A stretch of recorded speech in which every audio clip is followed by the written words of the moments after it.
So last night I was sitting in the car relaxing. I'd watched the sun go down and it got dark and I was just, enjoying the evening. And after it got real dark, I looked out over my left shoulder at the road and I saw the weirdest thing. There was a red glow right in the middle of this road. Well, being the curious sort, I of course got out of my car and went to find out what the heck it was, because it was just right there. And I walked up on it, I shined a flashlight on it, and here's what I saw. Laying in the middle of the road was this red LED light that fell off of something, and it was on. Who knows how long it had been laying there. But this was on,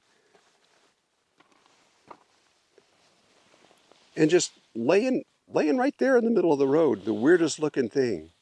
The desert can really freak you out at times.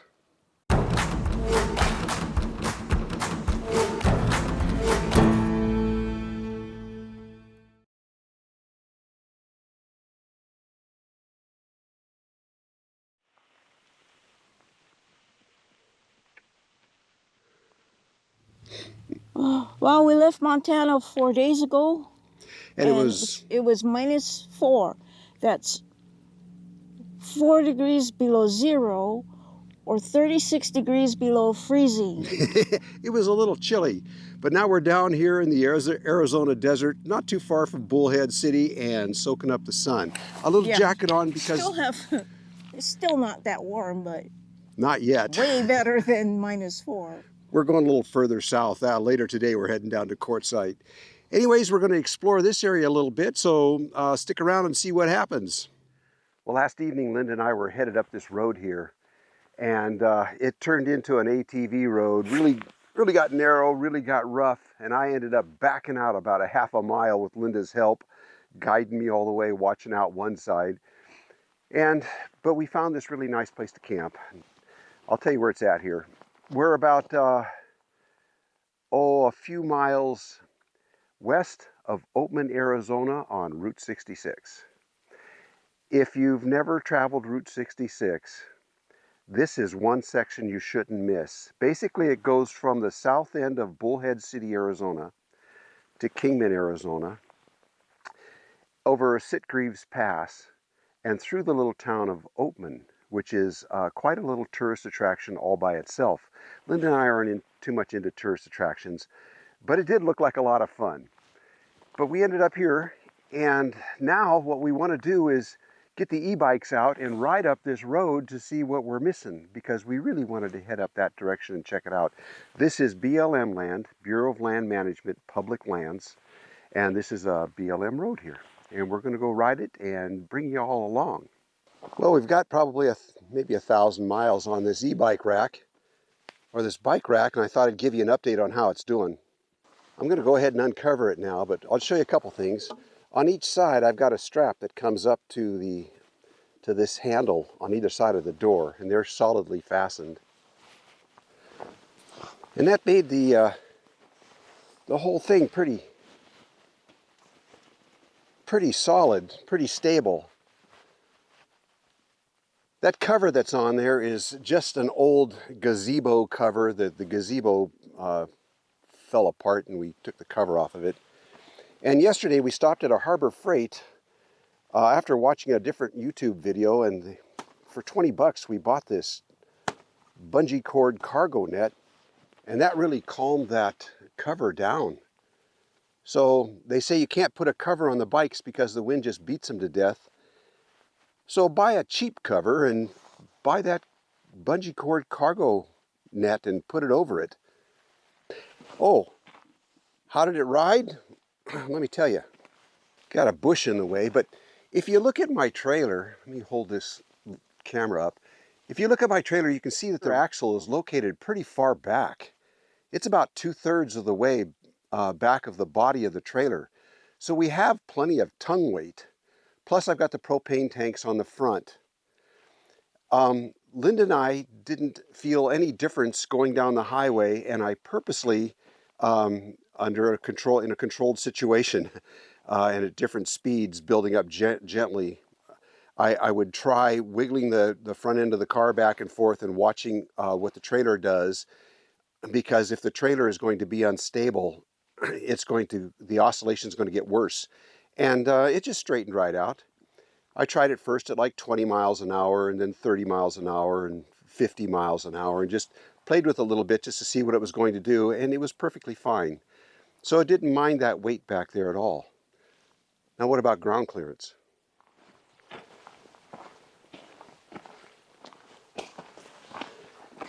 So if you look back here, you can see I've already got quite a bit of ground clearance. The span of my hand is 8 inches. So I've got close to 16 to 20 inches of ground clearance back here. And then the bike rack sticks out about 18 inches, and then it angles up, it goes up. So I do have that little bit of protuberance out the back, and I'm gonna have to watch that. But going down this road yesterday was, till we got to the spot where we had to turn around, I was going through some pretty steep dips and I didn't touch anything. This part hanging down right here is the chain that locks the bikes up. So I've got it back to here, that's about 18 inches, and I've got pretty good ground clearance underneath that. And then it goes up to the part that the bikes are actually mounted on. So I don't have as much ground clearance as I had before because of that piece sticking out the back. But for the roads we go down, we don't do serious overlanding. We don't want to take a chance on getting caught out somewhere where we can't walk out. And now we can ride the e-bikes out. That's a good thing. But I think I've still got plenty of ground clearance. All these orange straps and everything, now that I put this bungee cord cargo net on here, I think I can do away with those orange straps. That's just the tail of those straps that go up to the back end of the trailer there. The clips on this $20 cargo net are really cheap, but if and when they break, I can just bungee cord this.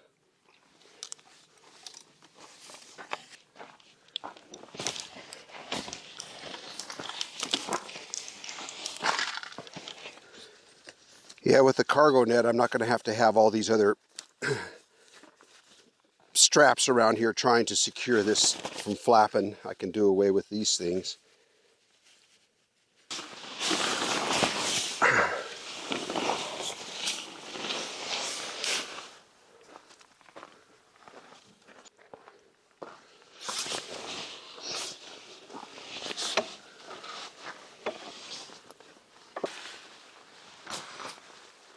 Yeah, they still look all right.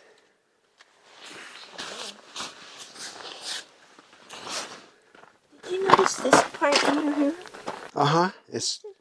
It's for when your bike folds in half, it gives it something to sit on right there.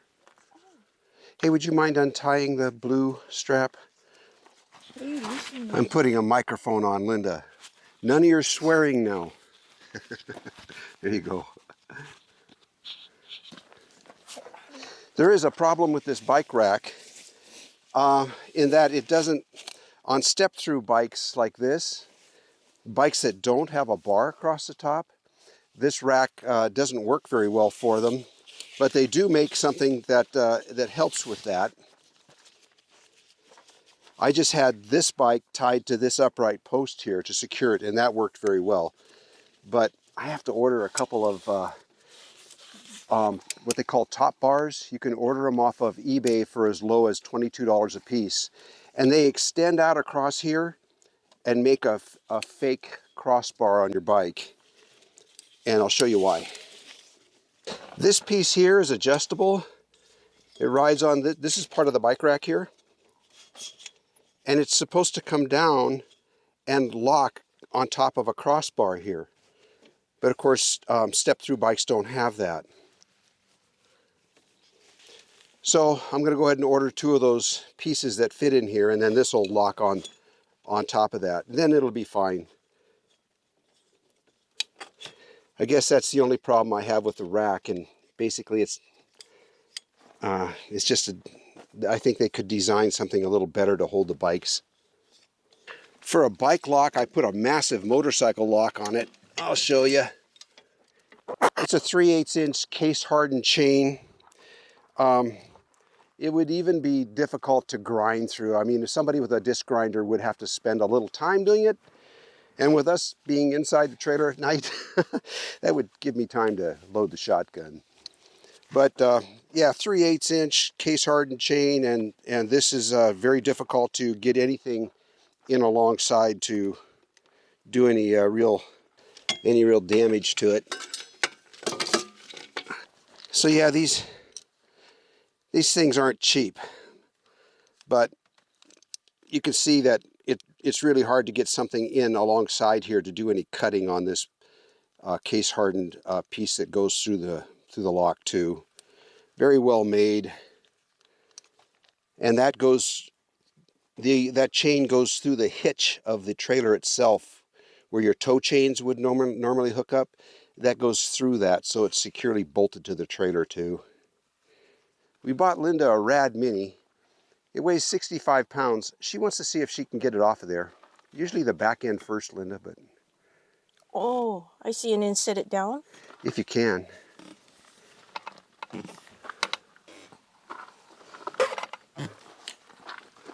My bike is resting against it up here. There you go.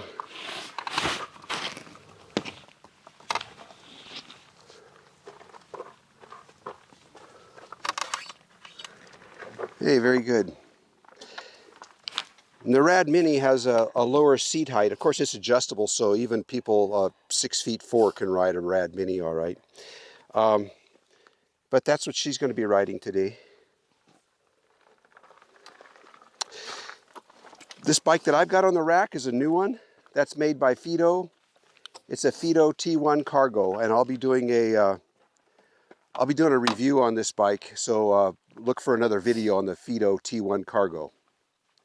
One thing the rack does is, by pulling a pin down there at the bottom, I was able to fold this down, and then it makes it easy to get the back bike out. The bike that's against the back of the trailer. Okay, I got it.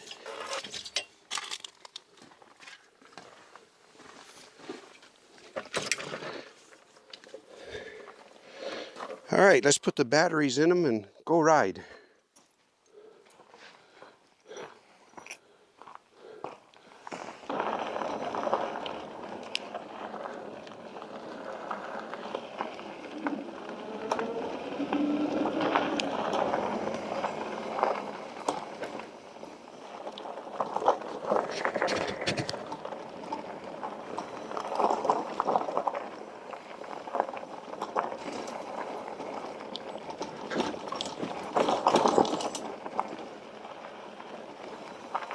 How you doing so far?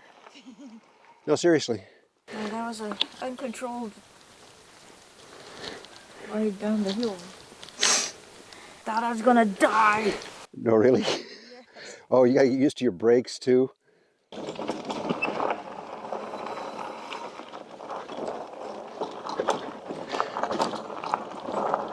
Well, there you can see one of the reasons we didn't bring our car down here. Somebody had their rear bumper torn right off. Wow. Yeah, the road's got some really bad places in it. It doesn't look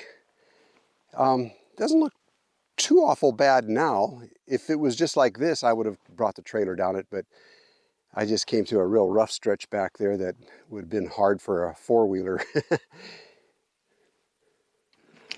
Oh, it's one of those days where it's too hot to have a jacket on, and with the slightest little breeze, it's too chilly and you want to put your jacket back on. We left on a bike ride with the two of us, but the road got really, really rough, and... And I gave up. Linda's never ridden bike before, so she needs to get a bunch of experience on some smooth pavement and smooth road. Yeah. This is mountain biking stuff here. I've never ridden a bicycle. I've never owned a bicycle, never had a bicycle as a child. And this is like the first time I've ridden a bike. She tries, but So, what does it take me? On road, there's rocks this big and that big, and dips and It's rough. I'll show you right there now. was a car bumper on the side of that road. That's how bad it was. We're going to let Linda get a little more experience first before we, take her on roads like this. In the meantime, I'm going to head out. I'm going to go down that road and explore down there. And Linda's going to do some exploration around this area here because it looks pretty interesting. See that? I got all excited. I thought it was part of a coconut frond. What is it? It's off a palm, So it's like a date palm? probably, because it's got cuckoo on the side, thorns on the side. Yeah, well, that's better than what I thought it was. I thought it was a whalebone. Oh, A whale in the desert. Yeah, that'd be me. yeah. So, if it came from here, maybe it came from up there. I'm gonna look.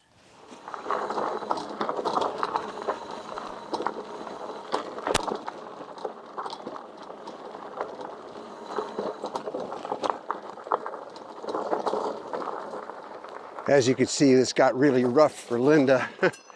This is not something for a beginning rider to be playing around on.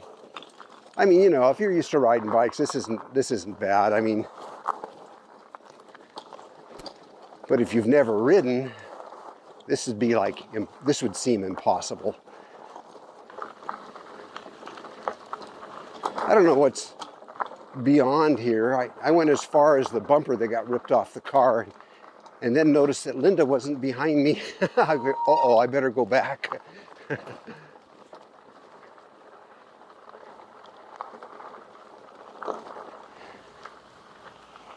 Okay, the road splits.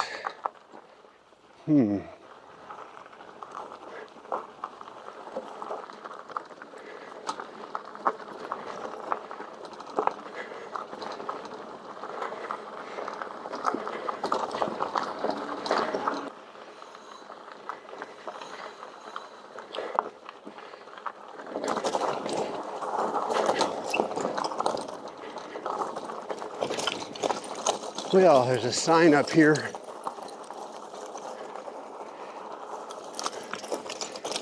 The road is blocked off, except for in the middle there.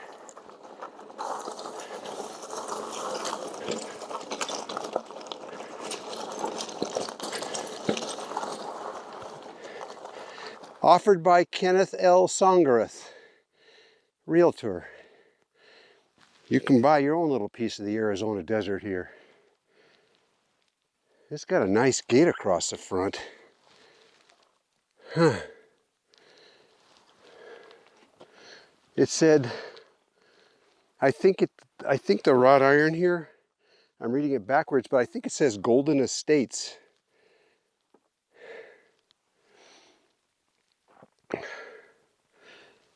Well, one thing for sure, unlike our property in Montana, you wouldn't have to worry about the snow getting too deep and keeping you from being able to access it. You can get in here year round.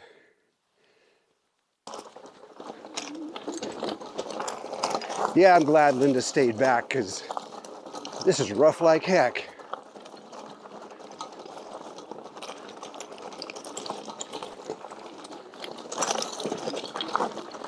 Yeah.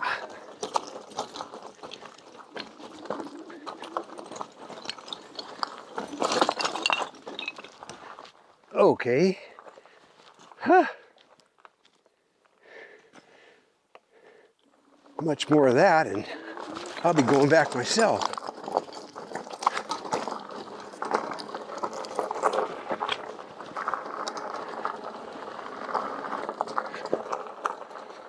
Somebody built this big rock wall here on the right side. Took heavy equipment to do that.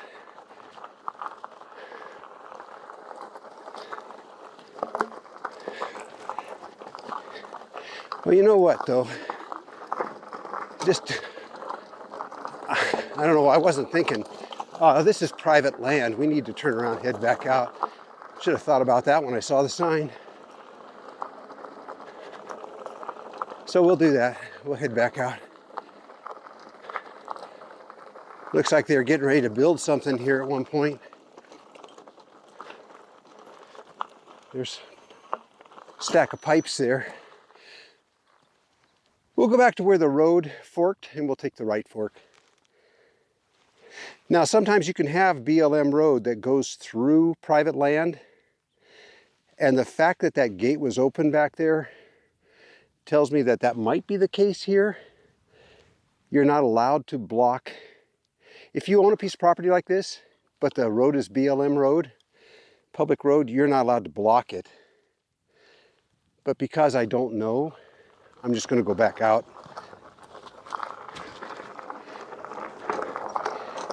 Being a property owner myself, I don't want to step on anybody's property rights. Well, I went back and took the right fork, and now there's another fork in the road here. Now this area is peppered with mines, and that's what's going on here, is mine shafts everywhere. Let's go up and take a look at this one up here.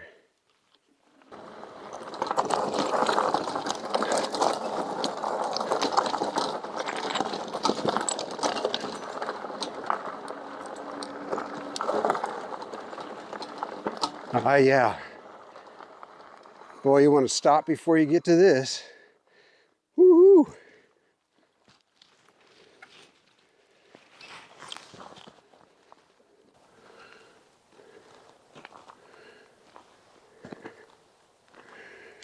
Some of these can go down hundreds of feet.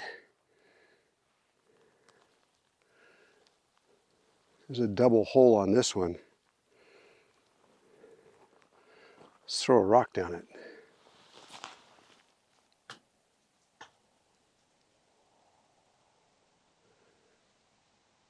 Huh. Hard to tell. But I'm not going down. Let's see what else is up here. Well, Route 66 is just between us and that next range out there, which is only about a mile from me. And you'll see somebody with a motorhome parked over there. That could be, they could have bought that lot, or they could be parked on BLM.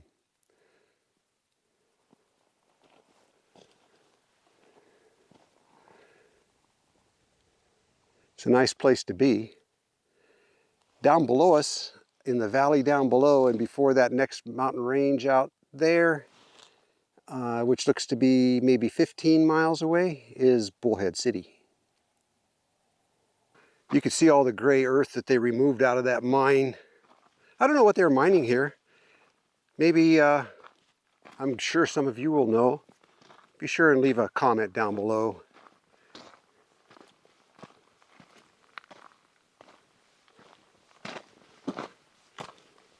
Yeah, I know in this area they could have been mining just about anything. Gold, silver, lead,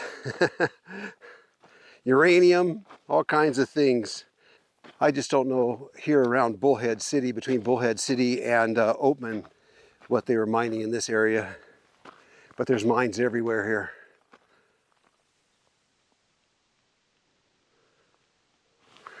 I'll go ride down the road a little further.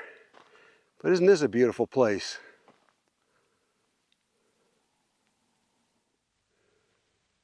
Well, I got off the road here, just onto a donkey track. By the way, there are wild burros or wild donkeys all over this area. But I came to this rock and I'm going to sit on it and take a break. And you can bet that people have been sitting on this rock for thousands of years. Well, once in a while. Whenever I sit down in a spot like this, I always like to look around me for flakes on the ground, just to see if somebody sat here and was making a tool or something. I don't see anything in this one, but it's a comfortable seat anyway. I found what looks like gypsum. Gypsum? Maybe that's what they were mining here.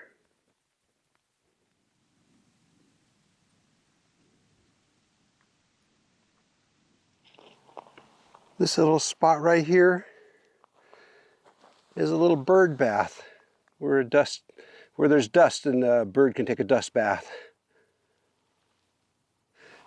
Now, why can't humans do that? It'd be so much easier than heating up water and getting out the soap and a towel and all that. Just take a dust bath. Well, I'm poking around looking for interesting things to show you, but the interesting thing is just being out here to begin with. Just walking around out here and poking around in the desert is enough. It's warm and it's absolutely beautiful. Kind of hard to beat that.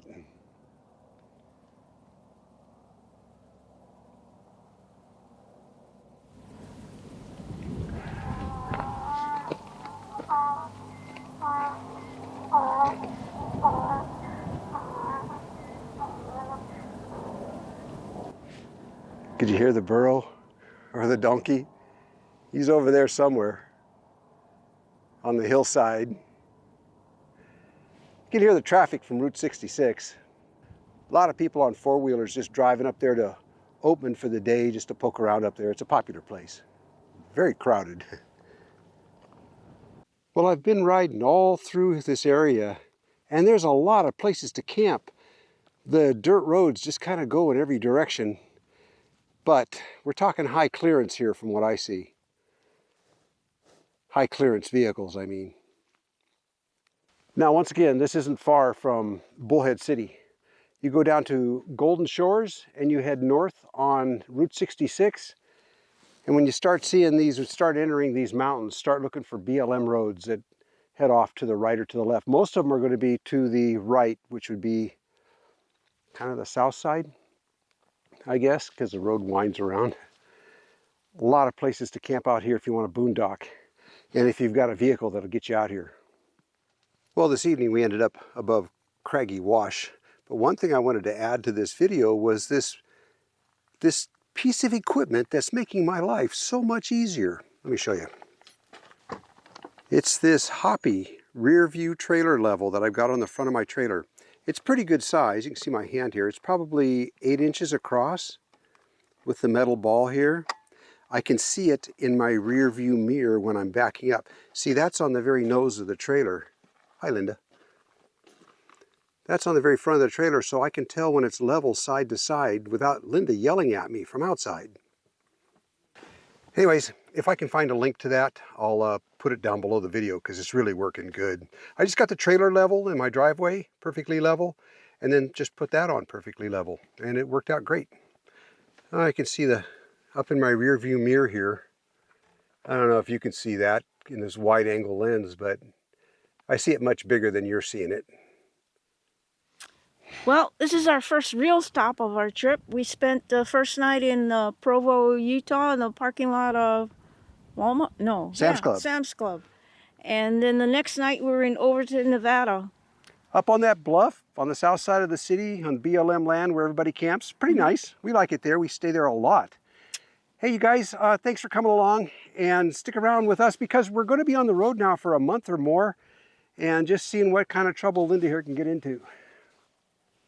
Not me. See you around.